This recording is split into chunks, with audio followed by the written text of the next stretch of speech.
Great to see you. How about the future First Lady of Ohio right here? And the two troublemakers with her. They stayed up late. It's great. Great to be here, guys. We started at home where I grew up in Butler counties, where I lived till I was 5. We moved to Evendale after that. My wife and I knew that when we had kids, we didn't want to raise them in Manhattan. We didn't want to raise them somewhere else. We wanted to raise them right here close to the home where we grew up, and we're raising them right here in Columbus, Ohio. So thank you, Columbus, for coming out tonight. We're grateful for you. So that's some good news. America is back, and it feels fantastic right now. And we're just getting started. We do have a lot of work yet ahead of us, though, and that work is still just beginning.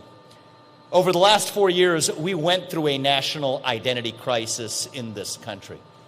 Faith, patriotism, hard work, and family all but disappeared during Biden's presidency. Under his tenure as the U.S. president, less than 16% of Gen Z said they were proud to be an American, and we had a 25% recruitment deficit in our own U.S. military. That was unacceptable to me as an American. I spent the better part of last year working tirelessly, traveling this country to help send Donald Trump back to the White House, because it was a fork in the road for the future of the country. And in November, America made the right choice by re-electing the greatest president of the 21st century. I'm grateful for it, because now there's a fresh new energy in the country, a new enthusiasm, a new verve. We can all see it. We can all feel it. I'm truly as optimistic as I have ever been for the future of our country. We're on the cusp of a new golden age for America, a revival in our conviction in what it means to be a citizen of this nation. What does it mean to be an American? It means we believe in merit, that we believe in hard work, that you get ahead in this country not on the color of your skin, but on the content of your character and your contributions. It means we believe in free speech and open debate. And I say this as the kid of legal immigrants to this country who came here to pursue those same values. You can have arguments with your dad or your neighbor at the dinner table and still be friends at the end of it. It means we stand for the rule of law in this country, that your first act of entering this country cannot break the law. It means that the people we elect to run the government ought to be the ones who actually run the government, not unelected bureaucrats in the deep state, whether that's in Washington, D.C. or Columbus, Ohio.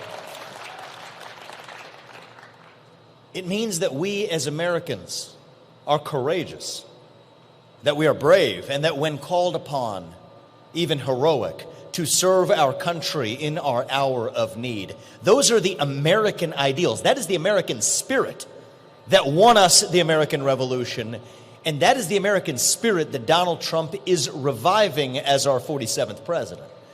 But it is not a one-man job. It doesn't work that way. If we are going to be saved, it is going to be because we all step up and save ourselves. And you know what? That starts with the states.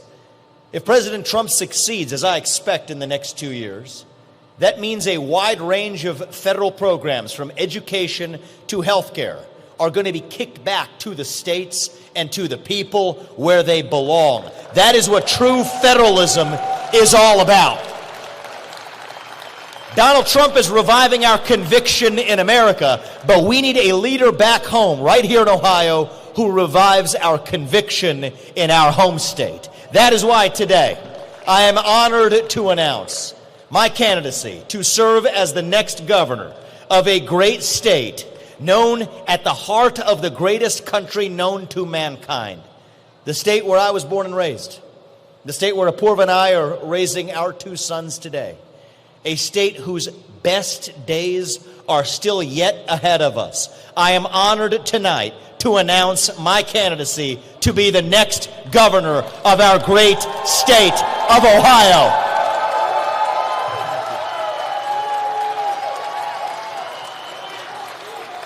We will lead Ohio to be the top state in the country to raise a young family, the top state in the country to start and grow a new business, the top state in the country to give our kids a world-class education in math, reading, writing, and critical thinking. The state that gives our kids the tools they need to equip them to be victors, not victims, in a competitive global economy. The state that embraces capitalism and meritocracy instead of apologizing for it. The state that takes a hatchet to red tape and regulations so we can be a state where every entrepreneur can thrive. The state that leads in the sectors of the future. Look at where we are right now in advanced manufacturing, right here in New Albany, in the heart of Ohio, in the heart of our country. Look at what's possible, 360 degrees around. This place is nearly brand new, producing and providing for the supply chains of our country. We want to lead in the sectors of the future, from semiconductor production to AI to aerospace. I want Ohio to be the state that patriots across this country flock to, not just Florida or Texas. I will lead Ohio to be the state of excellence in America.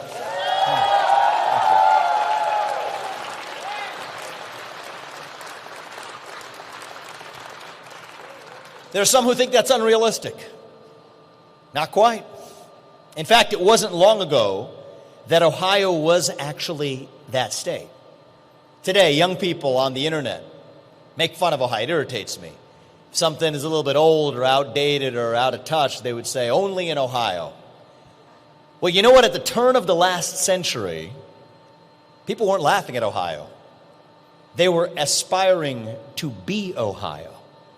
In the first industrial revolution, we were the third most populous state in the country. We were the wealthiest state in the Union, an economic powerhouse with fertile farmland, with great natural resources right underneath our ground, the leading edge of that industrial revolution. Even in the 1950s, 6 of the top 15 wealthiest cities in America were right here at home in Ohio.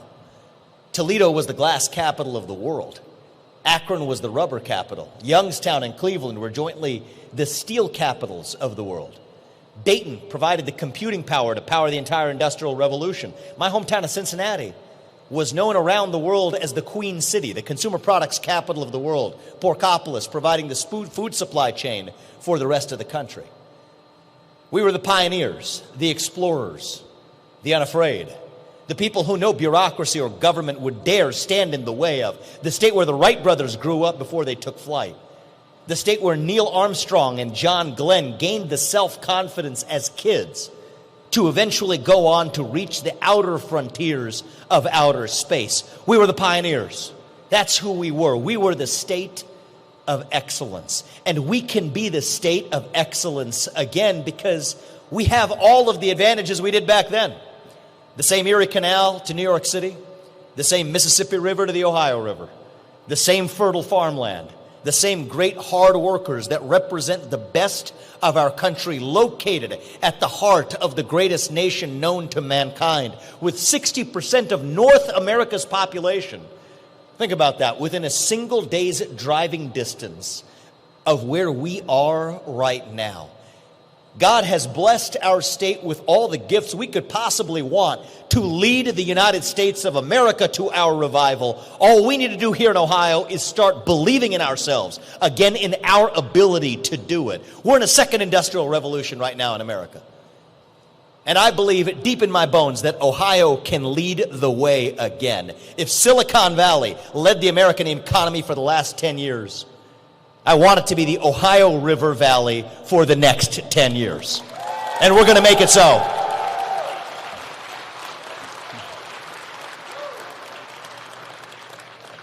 I'll be honest with you. I will always give you the truth. I don't think it's always going to be in the sectors of the past this time around. It may not be rubber production next time, but it'll be in the sectors of the future, from semiconductors to nuclear energy, from biotech to Bitcoin to our defense industrial base. The state where we use AI not to take jobs, but to make jobs through workforce training and education. This is where I want to lead our state, to be the state of economic excellence in America. This is our modern day Northwest ordinance. We're a conservative state, and we deserve to be governed like one. That isn't going to lose us elections. That will win us elections because it'll put more money in your pocket. It'll lift up more people from poverty. It'll revive civic pride and self-confidence in our young people. It'll actually be the source of making patriots from across this country who share our values, from New York to California and even from Texas to Florida, to move right here to Ohio to establish their roots here. And yes, that includes so many of Ohio's children who go on to other states. We're going to repatriate them by their own choice to make Ohio the state where they go on to achieve their American dream, just like their grandparents and their parents did right here at home. That is going to require a new generation of leadership in our state. It's going to require a governor with fresh legs, who's willing to drive hard change, who's willing to drive and run through any obstacle that stands in the way of taking this state to our future. It's going to require some policy changes. We need to bring down the income tax in this state, eventually down to zero, because you deserve to keep what you earn. It is your money, not the government's. We need to bring down property taxes in this state immediately, which have gotten insanely high in our state. When your property tax matches the payments on your principal for your mortgage, it starts to feel like your owned land is a lease from the government. That is un-American, and one way or another, I will end it as your next governor in the great state of Ohio. We're going to end the wave of violent crime across the cities of our states by letting police officers actually do their jobs with the proper training needed to do it well, while respecting at every step the Second Amendment rights of every Ohioan, which shall not be infringed.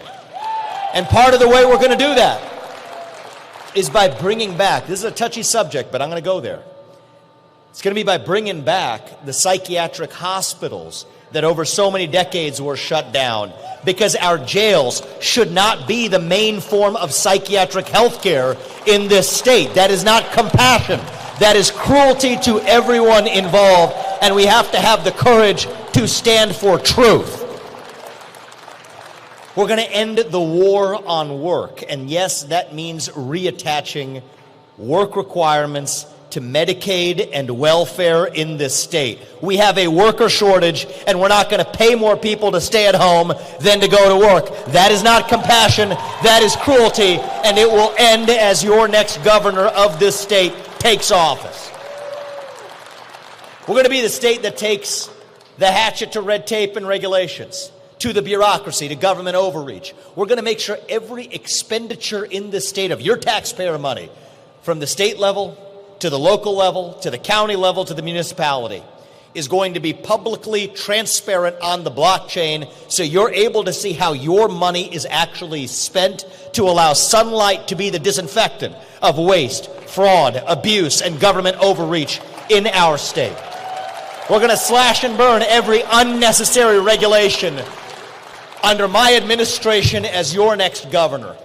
For every new regulation that hits the books, we will require that there are at least 10 more that are rescinded. And if that doesn't happen, we're not having that new regulation in our home state right here.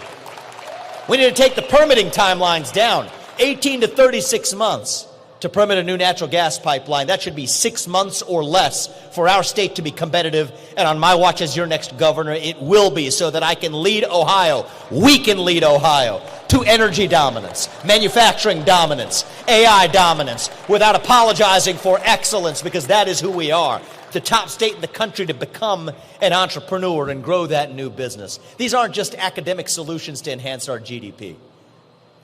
They're vital improvements to our economic and social fabric in this state. So we're no longer a state where little league teams are closing shop because they can't find a local company to sponsor them, so that young mothers don't have to think twice before having that second or third or fourth kid for fear of the cost of a new stroller or a car seat or a bigger car.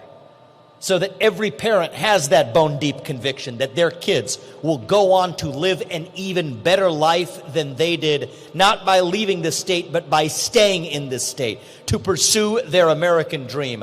I will lead Ohio to become the state of economic excellence in America. And to do that, we will also have to make our state the state of educational excellence in America.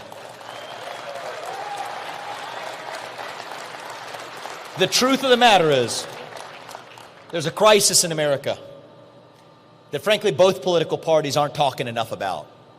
It's the crisis of educational achievement in our next generation. It's an unfortunate hard fact today that 75% of 8th graders aren't even proficient in math according to international standards. 70% of them aren't proficient in reading. We rank number 26 out of 38 developed countries when it comes to math and reading proficiency, despite the fact that we spend more money than every one of them on education.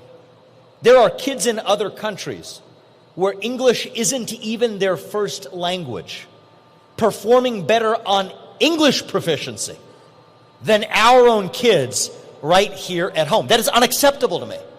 Speaking as a parent and an Ohioan and an American, I refuse to just stand by and watch as China laughs at our gradual decay into oblivion. We're going to take charge and turn that ship around, starting in Ohio, and show the rest of the country how it's done. As your next governor, I will lead Ohio to be the top state in the country and in the world when it comes to leading our kids to excel inside and outside the classroom, in math, in reading, in writing, in physical education. That is going to require taking our school choice programs to the next level. We're not the worst, but we're not the best. We got to go the full distance of Arizona and Iowa, where not only are private schools and charter schools a viable option, but even homeschooling a viable option for every parent who desires that for their kid. So no kid is trapped in the zip code where they're born, so their parent can send them to the best possible school they can. And we're going to accomplish that. But that's a conservative solution that many red state governors agree with across the country. What I want to talk about tonight is leading our state to also fix our public schools so they are able to compete with the best of the alternatives. This isn't just about throwing more money at the problem. It's about delivering actual solutions. We have to make sure our kids are safe in the schools they attend. That's why, as your next governor, I will ensure that our dedicated base of police officers is used such that one of them is in at least every one of our schools in this state with the proper training needed to do their jobs while they're there. We have to make sure that our kids show up to school. And that means combating the growing problem of chronic absenteeism in Ohio schools, which sadly has only gotten worse after the COVID-19 school closures. I'll pledge this as your next governor. Never again will we bend the knee in this state to an Anthony Fauci knockoff who allowed our public schools to be shut down while our private schools managed to remain open. She owes those kids an apology. We will stand for the achievement of our students, both inside and outside the classroom, from the sports fields to the math classes, to pursue excellence in every domain. That is who we are as Ohioans and as Americans. And to that end, I will be proud to lead Ohio to be the first state in the country to adopt the most common sense reform we could possibly want to revive our public schools by implementing merit-based pay for every teacher, principal, administrator, and superintendent of public schools in this state. And I mean it when I say this. I'm not looking to pick a fight with the teachers' unions. I'm not looking to pick a fight with anybody. But I will do whatever, and I mean whatever, is required to stand for the achievement of our students, because we owe that to the next generation. I'll be crystal clear about this. The best teachers in our state deserve to be paid a lot more than they are right now. I think about Mrs. Kinney, who taught me in 6th grade at Robert E. Lucas Intermediate School, part of Princeton's public schools in Cincinnati, Ohio. It was a school that had a special magnet program. I switched into it in 6th grade. She changed my life. She caused me to see in myself potential that I didn't know I had. She lit a fire under my feet, pushed me to work harder. If it wasn't for her, I probably wouldn't have lived the American dream in the way that I have. She probably would have been here tonight, and I'd be thanking her in person, but for the fact she died in a tragic accident a couple of years ago. We need more teachers in this state like Mrs. Kinney. But we're not attracting the very best anymore because there is no meritocracy in compensation. If we restore meritocracy in our schools, Ohio will become the magnet for the nation of the best educators across the country. And that's what we owe to our kids, to make sure we give them the very best possible teachers who teach them to excel in the subjects that actually matter. Not just reading, writing, and math, but also physical education. We're going to bring back PE into early childhood education, starting in kindergarten. We're going to bring back the presidential fitness test in middle schools. And yes, that includes the pull-ups that we had to do back when we were going through that, and that's a good thing, not a bad thing. We're going to serve healthier foods in our public school cafeterias, because the best way to save on health costs in the long run is to have a healthier population in the first place. Not just physical health, but that includes mental health too. We owe it to our kids to address the epidemic of depression, anxiety, fentanyl, suicide that has festered in our state for too long. We're going to start with a basic common sense reform in our public schools and actually finally get it done, not just through words, but through actions. We will get the cell phones out of the classroom. This is not a Republican or a Democrat idea. The data is clear. We shouldn't be paving the way for attention deficit disorder for our kids. We should actually allow them to discover with self-confidence their own abilities to achieve. We've got to fill that hole in the heart of a generation, that black hole, that void that runs deep. Our young people are hungry for purpose, for meaning, for identity, hungry to be part of something bigger than themselves. Individual, family, nation, and God beats race, gender, sexuality, and climate if we have the courage to actually stand for what is right, what is true, what is good. And that we as leaders have to have the courage to actually stand for it. That means standing for the revival of faith in our state. Think about this. I mentioned the Northwest Ordinance before. We were part of the Northwest Territory, established by a group of Baptists who came to Ohio and a group of states around us to seek religious freedom for persons of every faith. This was even before the Constitutional Convention. That's why they came to Ohio. I'm going to help revive faith in this state by continuing that tradition. Those guys did it 200 years ago as Baptists so that I could be here 2 centuries later and a guy like me can run for governor of that same state. We will stand for the revival of faith by actually protecting religious liberty for persons of every faith in our state to help fill that vacuum of purpose. We will stand for the nuclear family as the greatest form of governance known to mankind by eliminating the disincentives to family formation, because the nuclear family is inherently good and lifts more people up. It's not just through the laws we pass. It'll also be through the example we set. Apoorv and I take our responsibility seriously, both as parents but as leaders of this state, to set an example for our young people, to show them that marriage is good, that the nuclear family is good. We will hold ourselves to a high standard so that we're not talking out of both sides of our mouth when it comes to conservative values in our state.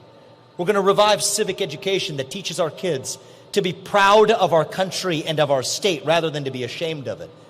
That means replacing victimhood indoctrination and woke indoctrination with actual U.S. history, with actual civics lessons.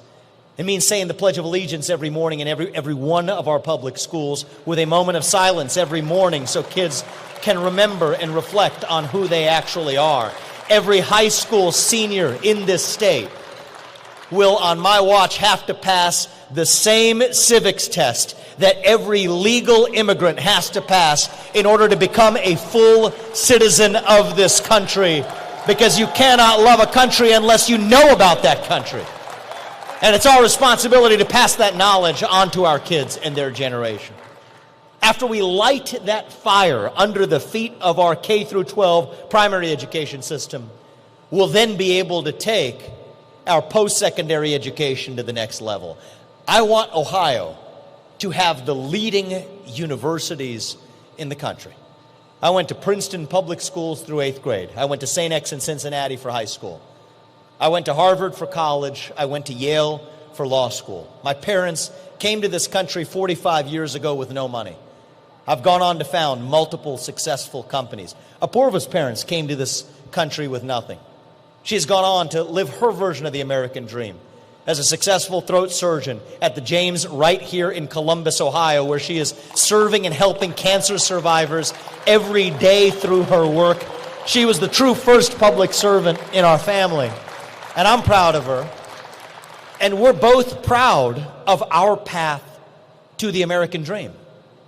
We don't think we should hide our path to success. We're proud of it. But we also recognize that our path cannot be the only path.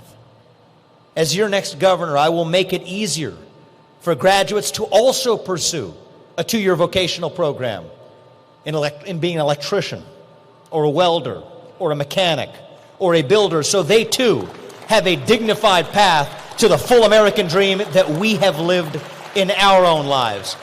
Promote earn while you learn programs as early as high school. Get rid of the occupational licensing requirements that senselessly stand in the way of too many young Ohioans trying to find their first job. Finding a path to the American dream that doesn't run through riddling themselves with college debt on their shoulders. I don't call these professions the trades. I think we should actually abandon that. I call them professions because that's what they are. And they deserve the full respect as somebody who goes on to become an engineer or a doctor or a lawyer or a banker. We want to be the state where we recruit the genius programmers who program that next generation of AI. But we also want to be the state where we train the next generation of skilled workers to use that AI and apply it to their respective fields, from financial services to healthcare to construction design. This isn't just a game of either or. It's certainly not a blame game where one of these paths is more or less elite than the other. In my view, they're all elite, actually. We're Ohioans, after all. I want Ohio to be the state where every young man and young woman who wants to become a doctor or an engineer or a programmer or a banker has an opportunity to seek that education at UC or OSU or Bowling Green or OU, while we also provide the best possible path to every young man and young woman who wants to become a carpenter or a welder or a builder. The state where every path is open to every child. The state where the paths to success are plural. That is what a true meritocracy is about. America was built on the idea of a meritocracy. A nation that recognized that every one of you, every one of us, has our own unique God-given gifts, distinct from every other person in the world, and that we are the nation where you get to achieve the maximum of your own God-given potential without any government or bureaucracy standing in your way. That is what made America great the first time, and that is how we will make Ohio great again in this second industrial revolution. Our metrics of success won't just be our GDP growth. It's not just the number of green pieces of paper that we create, though I won't apologize for that. That's a good thing too. But our actual metrics of success will be the number of people who move into this state rather than out.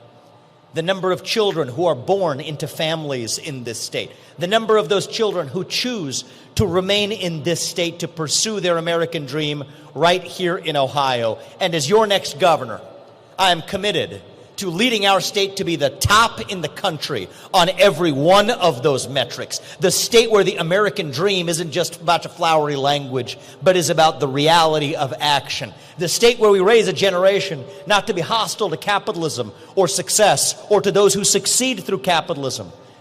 Not through envy, but instead through participation, where they have real skin in the game and are being lifted up through every one of those developments. I'm a father of 2 sons. They're here running around tonight. The suits have come off. And they're a little young, but my message to the 2 of them and to every son and daughter of Ohio tonight is this. The American dream is your birthright. A world-class education is your birthright. Success is your birthright. Freedom is your heritage, and excellence is your destiny. This isn't a small vision for our state. It is an ambitious vision, because that is who we are as Americans and as Ohioans. We're not victims. We're victors. We don't whine. We win. That is who we are. We don't apologize for our success. I'm not a career politician. There's no teleprompters here tonight. If I screwed something up in my speech, we have no one else to blame but my speechwriter, which is me, who you're looking at, okay? And we're going to keep it that way for the rest of this campaign. It gets me in trouble sometimes, but at least you know what I actually mean when I share it with you at every step of this campaign. My message to every person who disagrees with me, whatever your party is that, you know what, somebody who agrees with you 80% of the time isn't your enemy. But somebody who agrees with you 100% of the time probably isn't your friend either. That's the truth. I want to win the general election next year in a landslide. I'm going to fight for every Ohioan in this state every day, regardless of their party, to pass that American dream on to their kids and their generation. I'm going to visit all 88 counties this year, and I'm going to visit all 88 counties next year. And I'm going to visit all 88 counties every one of the 8 years that I serve as your governor, because I want to listen to Ohioans. I don't want to govern from a bubble. I want to win in that landslide that unites our state with a Big Tent coalition that includes constitutional conservatives like me and many of you in this room, but also includes every kind of Republican. It includes independents. It includes libertarians. It includes orphaned Reagan Democrats and other orphaned Democrats and anybody else who finds themselves politically homeless in this state. If you care about economic excellence in Ohio and you care about educational excellence in Ohio, then we have a place for you in this movement and a seat at the table for you. I want every Democrat in this state to hear me loud and clear when I say this tonight. We're not going to agree on everything, and that's okay. It's actually a beautiful thing. We love our diversity of thought in Ohio. But if you care about putting more money in your bank account, more money in your kids' investment accounts, if you care about giving your kids the same shot at the American dream that this state and this country gave to me, then we're actually on the same team. And I invite you to join us in helping take our state to the next level, to work together to actually get it done. I'm grateful for the wave of statewide endorsements and national endorsements we've already received. Senators Rick Scott, Mike Lee, Marsha Blackburn, others across at the national level. Greg Lopez, Steve Hilton came here from Colorado and California, where they have bright futures to stay tuned for in their own respective states, following in this movement of being victors, not victims. I'm grateful for the statewide endorsements in this race. Look at the people we had already tonight. Frank LaRose, who's been an outstanding Secretary of State, who's going to be an even better state auditor in his next step. I'm thankful to Frank for his endorsement. To Robert Sprague, a great state treasurer, who's going to then step into those shoes as an even better Secretary of State. I'm grateful to him for taking a step back from the governor's run after he had gone in that direction to instead endorse me and work together as a team. The likes of Christina Rogner, who tonight, hot off the press, came out with her endorsement. Christina, I'm grateful for that. She is a star state senator in this state. She's running for state treasurer, and believe me, she has a very bright future ahead of her. Leaders from across this state at every level, from Columbus to Cleveland to Cincinnati, from Appalachia to Toledo, we want to lead our state to the next level. To the extent we have a primary this year. I welcome that because competition breeds innovation. I'll be conservative without being combative, though I will fight to win when necessary. The most important part is that I will work with every Ohioan who cares about the future of our state, even my strongest opponents, to take our state to the next level, because even those who oppose me will have worthy ideas for our consideration. I invite every Ohioan, black or white, man or woman, urban or rural, even Democrat or Republican, to join us in this journey to take Ohio to our future. We don't have to be this state in decline. We don't have to be a nation in decline. We are still a state in our ascent, still on our way to that shining city on a hill, that beacon of light that makes the shining city on a hill still shine. That is Ohio for America. So 10 years from now, when we send manned rockets to Mars, when we use nuclear energy to power our electric grid, when we cure previously incurable genetic diseases, you know what they're going to say then? Only in Ohio. That's who we are. Still on our way up. The nation and the state where we will look our kids in the eye and mean it when we tell them, you get ahead in the state of Ohio with your own hard work, your own commitment, your own dedication, and that you know what? You are free to speak your mind at every step of the way. That is the American dream. That is my dream for Ohio. And with your help, we will turn that dream to reality. Thank you, Columbus. Thank you all tonight. May God bless you and your families. May God bless our United States of America and our great state of Ohio. Thank you all. God bless. Thank you. Thank you.